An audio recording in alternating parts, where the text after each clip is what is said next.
membeli jenis ikan yang sama tapi lebih kecil ukurannya. Nah, ikannya sama ikan kembung tapi ikan kembung adiknya misalkan kayaknya yang lebih kecil.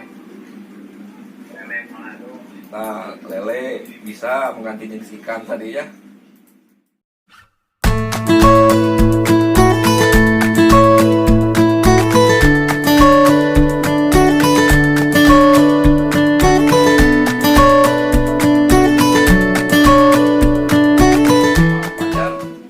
Punten biasa dibuka lagi flipchart 4A.2. Ibu-ibu bisa dibuka buku pintarnya halaman 41 Bu ya. Tentang memulai usaha, mengembangkan dan menilai kelayakan usaha.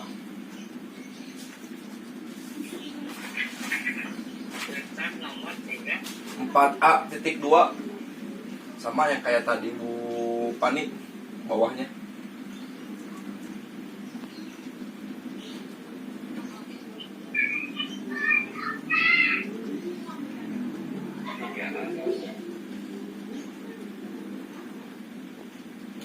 Nah itu.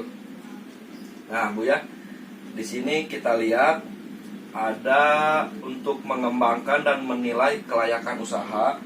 Di situ ada untuk hal-hal yang mendukung usaha dan juga yang menghambat usaha Bu ya. Pertama, kita lihat dalam mendukung usaha ada kekuatan dan juga ada peluang. Untuk kekuatan kita harus pikirkan apa saja kelebihan usaha kita dibanding dengan usaha lain yang sejenis.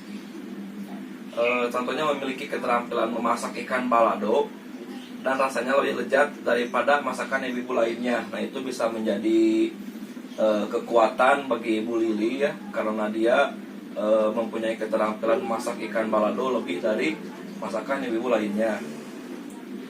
Lalu selanjutnya ada peluang.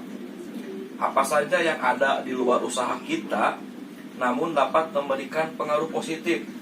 Nah, di sini ibu-ibu lebih suka membeli ikan matang, tetapi belum banyak penjual ikan matang di pasar. Yang kedua, harga jual ikan balado bisa murah karena mentah dibeli sore hari saat harganya lebih murah. Nah, itu bisa menjadi peluang untuk mendukung usaha kita ya, ibu-ibu, bapak-bapak. Selanjutnya kita membahas hal-hal yang dapat menghambat usaha kita. Perlu diketahui sini ada dua, yaitu ada ancaman dan juga ada kelemahan. Kita bahas dulu ancamannya. Di sini apa saja yang ada di luar usaha kita, namun dapat memberikan pengaruh negatif. Contohnya ketersediaan ikan terbatas karena tadi ya faktor-faktor seperti terserang jamur. Lalu harga ikan naik selama ketersediaan terbatas ya, otomatis pada saat mungkin ada wabah jamur, ikan terbatas, otomatis harganya akan jadi naik ya. Selanjutnya kelemahannya perlu diperhatikan apa saja kekurangan usaha kita dibanding usaha lain yang sejenis.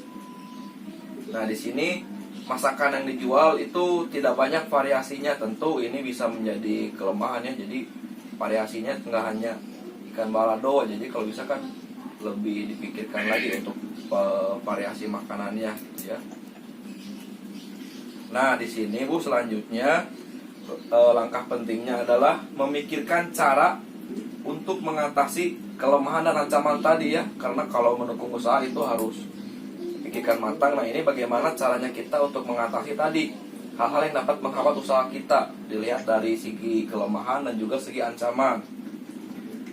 Nah, di sini contohnya ya, kelemahan Ibu Lili tadi itu adalah tidak punya banyak variasi jenis makanan yang dijual. Hal itu bisa diatasi dengan mengganti jenis masakan setiap 2-3 hari supaya pelanggan tidak bosan. Nah, itu cukup jelas Bu ya. Jadi dalam kelemahan tadi variasi makanannya sedikit gitu ya, makanya di sini cara mengatasinya mungkin dibikin 2-3 hari itu bervariasi gitu biar pembeli pun nggak bosan. Nah sekarang Bu, kira-kira cara mengatasi ancaman karena harga ikan bertambah mahal, kira-kira menurut ibu-ibu, bapak-bapak gimana Bu? Ada yang bisa bantu jawab? Beli di sore hari. Boleh di sore hari ya, oke. Ada yang lainnya? Beli stok saat harga murah. Bisa mungkin? Beli stok saat harganya murah ya, berarti pas. Iya, berarti kita harus nyetok. Terima kasih. Ada yang lain lagi? Beli freezer. Beli apa? Beli freezer? Mahal tuh freezer oke. Wah. Oke, terima kasih ya bapak-bapak ibu-ibu. Mungkin di sini bisa saya tambahkan sedikit ya. Betul tadi membeli ikan di saat harganya murah bisa. Terus mungkin tambahannya kita bisa mengganti jenis ikan dengan yang lebih murah. Misalnya yang biasa kita pakai ikan balado, ikan kembung misalkan tuh ya, bisa diganti ke ikan apa gitunya. Yang kedua, membeli jenis ikan yang sama tapi lebih kecil ukurannya. Nah, ikannya sama ikan kembung tapi ikan kembung adiknya misalkan kayaknya yang lebih kecil. Nah, lele bisa mengganti jenis ikan tadi ya. Yang ketiga, mengurangi jumlah ikan yang dijual. Nah, ini untuk mengantisipasi tidak laku mungkin ya. Jadi kita mengurangi jumlah ikan yang dijual. Lalu yang terakhir, tidak berjualan untuk sementara waktu, gitu ya. Nah di sini tapi modal usaha harus disimpan agar tidak habis. Jadi ketika situasi kembali normal, usaha bisa dimulai kembali. Nah seperti itu ibu-ibu, bapak-bapak ya, sudah jelas? Halo. Oke. Siap. Ya mungkin dari saya segitu ya. Nah selanjutnya satu lagi mohon maaf, soal rencana keuangan.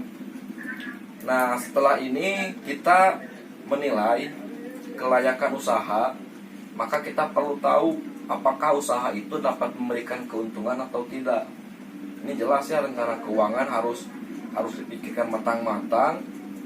Jadi jangan sampai usaha itu cuma untuk ikut-ikutan orang lain, ikut-ikutan yang lagi viral seperti odading gitu ya atau apa.